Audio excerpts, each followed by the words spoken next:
সবার হৃদয়ে বিরাজমান প্রভু পরমাত্মাকে আমার প্রণাম।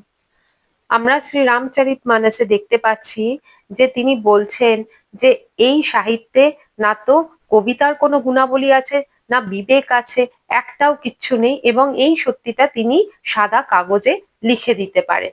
এবার আজকের স্তুতিতে তিনি বলছেন, ভনিতি মোরি সব গুণ রহিত, বিশ্ব বিদিত গুণ এক, सो बिचारी सुनियहि सुमति, जिन्हि के বিমল বিবেক।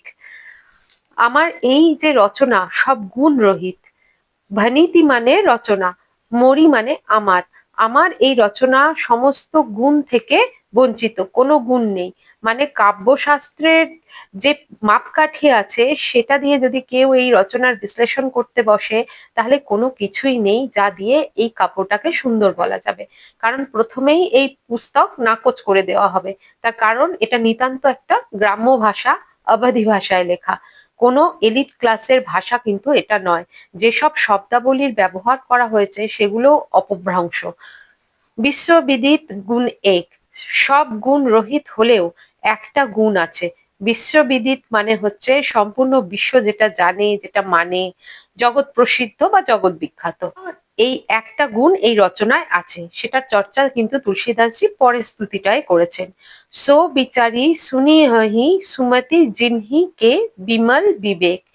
এই রচনা যাতে কোনো গুণ নেই, কাব্যের মাপকাঠি অনুযায়ী বিদ্বান ব্যক্তিদের বুদ্ধির মাপকাঠি আধারের ওপর কোনো ব্যক্তি এই রচনাকে শুনতে পছন্দ করবে না।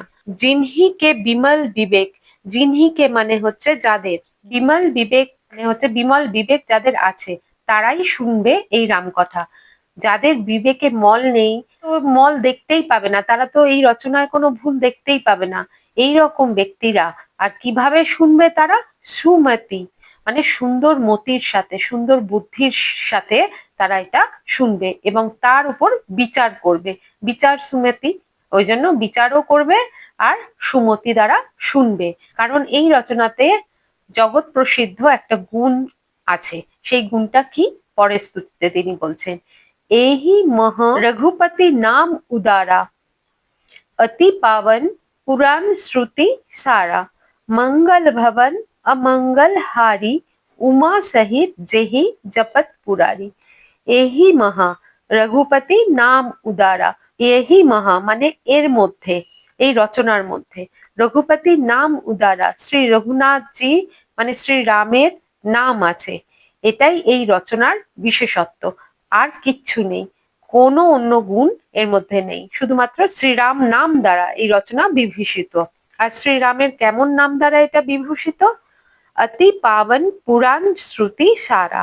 উদারা মানে উদার, যে সবকিছু নিজের মধ্যে সমাহিত করে নেয়, বিশাল হৃদয়যুক্ত, সেই শ্রীরামের নাম এর মধ্যে আছে। শ্রীরামের নাম কেমন? অতি পাবন, অত্যন্ত পাবন, পুরাণ শ্রুতি সারা, পুরাণ ও বেদের সার এই নাম। তুলসীদাসজি শ্রীরামের নামকে অতি পাবন বলছেন। আমরা শুনি তো, রঘুপতি রাঘব রাজা রাম, পতিত পাবন সীতারাম। তাহলে বৈদিক সাহিত্য বা বৈদিক মুনি ঋষিরা নিজেদের অনুভবের ওপর আধারিত এমন শব্দের সব আবিষ্কার করেন, বা এমন শব্দ তাদের ভেতর থেকে আবির্ভূত হয়েছে, মানে সেই শব্দটাই হচ্ছে একটাই শব্দ, তার না আছে কোনো সমার্থক শব্দ, না আছে কোনো বিপরীত শব্দ, আর না হয় তাদের কোনো সমান্তরাল কোনো শব্দ। তো বিশ্বের অন্য কোনো ভাষাতে তাদের মতো অন্য কোনো শব্দ আছে, এই রকম শব্দগুলো মধ্যেই কিন্তু একটা হলো পাবন। তুলসীদাসজি এখানে পবিত্র শব্দটা কিন্তু ব্যবহার করলেন না, সেটাও কিন্তু প দিয়েই শুরু হয়। যদি আমরা অলংকারের দৃষ্টি দিয়ে দেখি তাহলে বুঝতে পারা যায় যে এখানে পবিত্রও তো তিনি বলতে পারতেন। রঘুপতি রাঘব রাজা রাম, পতিত পাবন সীতারাম, এখানেও কিন্তু দেখুন পতিত, পবিত্র সীতারাম বলা হলো না। দু জায়গাতেই কিন্তু পাবন শব্দ ব্যবহার হয়েছে। কেন? পাবন শব্দটার কিন্তু কোনো বিপরীত শব্দ হয় না, পবিত্রর বিপরীত শব্দ হয় কিন্তু অপবিত্র। যে জিনিস পবিত্র সেটা অপবিত্র হয়ে যেতেই পারে, কোনো স্থান পবিত্র, সেটা নোংরা হলে অপবিত্র। কোনো ব্যক্তির হৃদয় অত্যন্ত পবিত্র, কিন্তু কোনো দোষ যদি সেই হৃদয়ে প্রবেশ করে, সঙ্গে সঙ্গে সেটা অপবিত্র ব্যক্তিত্ব হয়ে যায়। কিন্তু যা পাবন সেটা কখনোই কিন্তু দূষিত হবে না। এর কোনো বিপরীত শব্দই হয় না। কেউ যদি এবার জোর করে মনে মনে বানায় সেটা কিন্তু ঠিক হবে না। যেমন অগ্নি পাবন, অগ্নিকে কেউ অপবিত্র করতেই পারবে না। তো পাবন নিজেই নিজের মধ্যে এমন একটা শব্দ যা কখনোই কোনো দোষযুক্ত হবেই না। তাই শ্রীরামের নাম অতি পাবন, কখনোই এটা কোনো দোষযুক্ত হতেই পারে না। পুরাণ শ্রুতি সারা, যত পুরাণ আর বেদ আছে তাদের সার এই অতি পাবন রাম নাম। শ্রুতি মানে বেদ। যখন কাগজ আবিষ্কার হয়নি তখন বেদ শুনে শুনে মনে রাখতে হতো। তো শ্রবণ থেকেই শ্রুতি হয়েছে। যে রচনা শুনে কণ্ঠস্থ করে নেওয়া হতো সেটাই হচ্ছে শ্রুতি, মানে বেদ ছিল। মানুষের স্মরণ শক্তি কত গভীর, ভাবলেও আশ্চর্য লাগে। একটা আশ্রম, সেখানকার গুরু বেদকে কণ্ঠস্থ করে সেখানের শিষ্যদের মুখস্থ করাতো, তারা আবার তাদের শিষ্যদের সেই একই ভাবে এই বৈদিক সাহিত্য যাকে বেদ বলে তাকে কণ্ঠস্থ করাতো। এই থেকেই শ্রুতির উৎপত্তি। তাহলে পুরাণ আর শ্রুতির সার হলো রামের নাম। আর এই রামের নাম কেমন? মঙ্গল ভবন অমঙ্গলহারি, মঙ্গলের ভবন মানে মঙ্গলের ঘর, অমঙ্গলহারি সব রকমের দোষ অমঙ্গলকে হরণ করে নেয়। এটাই রাম নামের মহিমা। আর সেই রাম নামের বলে প্রতাপে তেজস্বিতায় আমার এই রচনা অলঙ্কৃত। তুলসীদাসজি বলছেন এই একটাই গুণ এখানে আছে। এই কথাটা বিশ্ববিখ্যাত। উমা সহিত যেহি জব মুরারি, আর কি বিশেষত্ব আছে এই রাম নামের? উমা সহিত মানে মা পার্বতী সহ, যেহি মানে যেটা, মানে এই রাম নামের কথা বলা হচ্ছে। জপত মুরারি মানে ভগবান শঙ্কর জপ করেন। ভগবান শিব মাতা পার্বতীর সাথে শ্রীরামের নাম জপ করেন।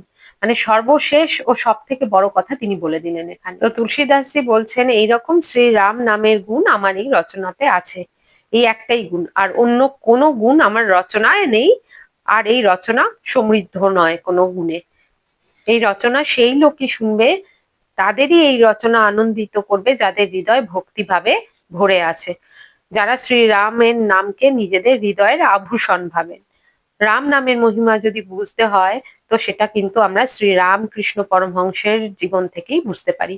এমন স্থিতি এসে গিয়েছিল যে রাম নামের থেকে ঠাকুরকে তার শিষ্যরা কিন্তু বাঁচিয়ে নিয়ে চলতো। তারা সবাইকে বলতো ঠাকুরকে রাম নাম বলবে না। তাদের ভয় করতো যে শ্রীরামের নাম ঠাকুরের কানে চলেও যদি যায় তাহলেই মুশকিল হয়ে যাবে, আর সেই মুশকিল অত্যন্ত বড় মুশকিল। যদি কোনো রাস্তায় চলা লোকও ঠাকুরকে দেখে রাম রাম ঠাকুর বলতো, ব্যাস ঠাকুর সমাধিতে প্রবেশ করতেন। শরীরের কোনো বোধই আর তার থাকতো না, নির্বিকল্প সমাধিতে প্রবেশ করতেন তিনি। আর আমরা লক্ষ লক্ষ বার রাম নাম শুনলেও আমাদের হৃদয়ে কিছুই হয় না, একটা রেখাপাতও হয় না, কোনো আনন্দের স্রোতও হৃদয়ে উৎপন্ন হয় না। সকালে উঠে সবাই সবাইকে গুড মর্নিং বলি, রাম রাম বললে তো মনে মনে সবাই আমরা ভাবি যে আমাদের এক্ষুনি বোধহয় সবাই গাঁওয়ার বা গ্রামীণ লোক ভাববে। সুতরাং রাম রাম বলতে আমরা সবাই ভুলেই গেছি। আজকের মতো রাম রাম।